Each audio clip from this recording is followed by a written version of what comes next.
excited about the first question. I wonder today. why. Could we get to the first question, please? I have a little surprise for you today.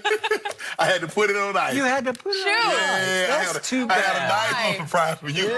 It's throwing me off how happy you are right now. We have a packed show for you today. Is Aaron Rodgers getting ready to upset the 49ers? And are we seeing a new humble Conor McGregor? Not sure I've ever said humble with his name, but first we got to start with LeBron James, whose Lakers had their 9-game winning streak snapped against the Magic last night. LeBron scored 19 points and also tied a career high with 19 assists, but it wasn't enough as Markelle Fultz had a triple-double for Orlando. LeBron had a chance to tie the game in the final seconds, but missed a three-pointer with 4 seconds to give LA their first loss since Christmas. So, Shannon, could you please give LeBron a letter grade for last night? Well, you lose the game, you automatically disqualify from getting an A. In my book, that's the way I judge. Somebody else, it doesn't matter what happens. They'll give you an A+ and thinks everything's okay. But for me, that's not the case. Skip, I gave him a C. And I gave him a C because I was disappointed with how he played the first quarter. Skip, for only the third time in his career, he had 0 shot attempts in the first quarter. That's the first time that's happened since '06. So it appeared to me that he came out trying to get others involved, knowing that, okay, you know, hey, I can get my shot. But he walks a tightrope, a fine line between trying to get others involved and still being able to go get his points and getting others involved and getting himself out of rhythm. And I thought last night he got himself out of rhythm, Skip, and he was really never able to get back into that rhythm. He had some great looks at threes, and they just didn't go down, kind of like on Christmas. The Clippers were running up under everything, and he had some great looks, and the ball just wouldn't go in. I thought some of his early turnovers got the Magic out in transition. He kind of started it because they turned the ball over a lot, especially in the first half. He had 3 in the first half. He only had 2 in the second half. And I guess if you look at it, Skip, say, well, the guy had a 41 assist-to-turnover ratio. You can live with that. But I hold LeBron. I believe LeBron is the best player still in the NBA. So I hold him to the highest and highest of standards. And so I expect more from him. 19 assists, can't argue with that. I would like to see a little bit more production in the rebounding area because I thought Magic got a couple of second opportunities that I don't think they should have gotten. But when you're down AD and you're only playing JaVale, you didn't play JaVale and Dwight at the same time. So basically, you only really have one true big. And so I thought LeBron could have got a help and got a couple extra rebounds. With that being said, the positive, Skip, was the bench. You know, you get 62 points from your bench. You could live with that. Troy Daniels, Quinn Cook, who hadn't been playing a whole lot, Skip, say, Frank, don't forget about me. I can still contribute. Troy Daniels, I still can play. KCP hit some big shots. So, but Skip, to answer the question, what grade do I give LeBron?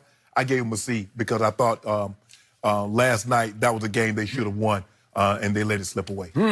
Very interesting. Once again, I don't know, I got to get a new TV. I saw a completely upside-down different game. Maybe I don't know, maybe I flipped on the wrong channel. Maybe I was watching the Rockets last night. I don't know, and I confused them with the Lakers. I don't know. I doubt it. But Shannon Sharp, or as I call you, Shannon Sharp, your man last night did not exactly help his MVP case without, once again, Anthony Davis. Right.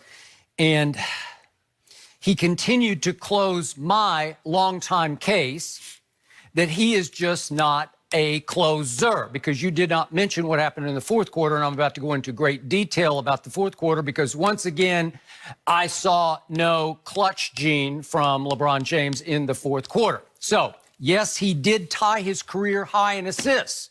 That's pretty great. That's 19 assists. Get you, you know, he's trying to get to a fault everybody else involved, but 19 assists is hard to do, and he did that. So I'm going to give him that. But he once again stunk up another fourth quarter that his team needed him to take over because Orlando did come in hot. They'd won 6 of 8, but they're still a sub-500 team playing without a starter, Evan Fournier, who's really good. So DJ Augustine. Yep, no DJ last night either. So it was LeBron's time to take over what had been a back-and-forth game with 2 big runs. They fell behind by 20. They made a huge run back. And the fourth quarter was seesaw all the way home. And it should have been LeBron's game. And because it wasn't, I'm going to give him a D, as in dog, for the night, and I am grading him on the strictest of scales because the man across from me continues to assert he is still the best player on the planet. And he is the leading vote getter for the All-Star game, says the fans, the billions of blind witnesses out there who have voted for him. So, yet again, we see another very typical LeBron James fourth quarter.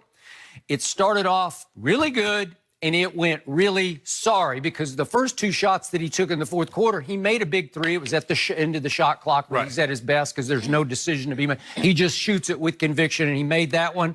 And then he drove it, which he didn't do enough of in the fourth quarter, and had a nice little scoop left-handed layup because he's ambidextrous.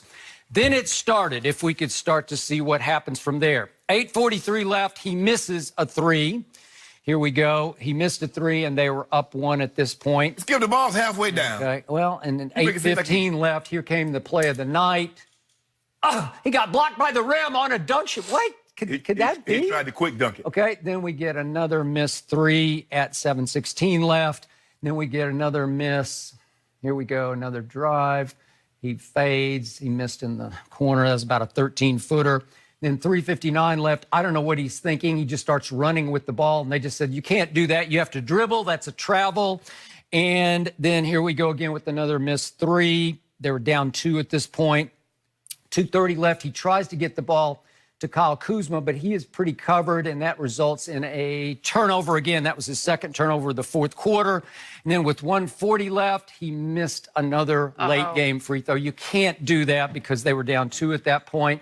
And then he made a big three. He made that one. That was pretty good with 33 seconds left. But then watch what Markelle Fultz does to LeBron James. LeBron, you can't let little Markelle do that to you. He's having a big game, but you can't let him. And then here we go. This is the shot to tie the game. And it wasn't that close. And then he goes up the court like, woo, that was close. That was close. Skip. No, it wasn't. Hold on. It wasn't. It was way wide left. That wasn't close. LeBron, don't give me a woo. I almost made that one. You say there was no pressure because that wasn't to win the game. It was just tied the game. So he should have made that one, right? Tie the game. Oh, tie the game. I thought so. Now it's big pressure to tie the game. Well, not big pressure. He made the one with 33 seconds left when they were down 4, so that brought it back to 1. So I'm going to give you that, but it wasn't like a do-or-die, sink-or-swim three-point shot. But I got to go back to that missed dunk because that was all-time embarrassing. And Jordan never missed a dunk? Who? Kobe. I don't think Jordan ever got blocked by the rim on a dunk. He might have missed it long, hard off the back iron. So now we. But this was LeBron James. This looked like a year 17 problem to me, where you didn't quite have the explosion. If we could see it one more time, he gets wide open down the baseline. This is one where Luka would be laughing before he dunked it, right? Well, he was Skip.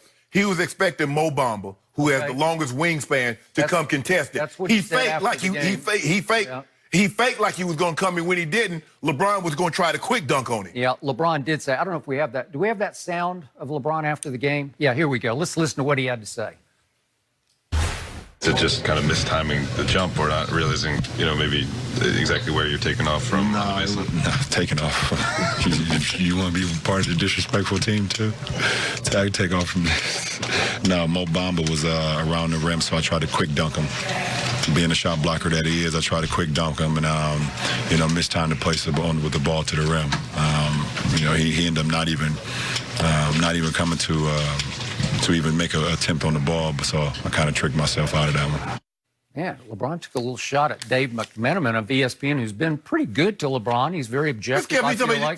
He said, you want to be part of the disrespectful team, too? Ooh. But Skip, they're talking about where you took off from. Skip, the man was up under the basket. You bet that man he took off from the three-point line like he was in Space Jams. So LeBron's contention is that he tricked himself out of getting his dunk blocked by the rim because he thought Mo Bamba was coming, but Mo Bamba just watched. Right, he faked like you. Because Mo Bamba thought it's just over, it's just done. He's going to slam this one, and there's nothing I can do except foul him and get a three-point play. Okay. Hold on, Skip. So what was the reason that KCP, the rim blocked him?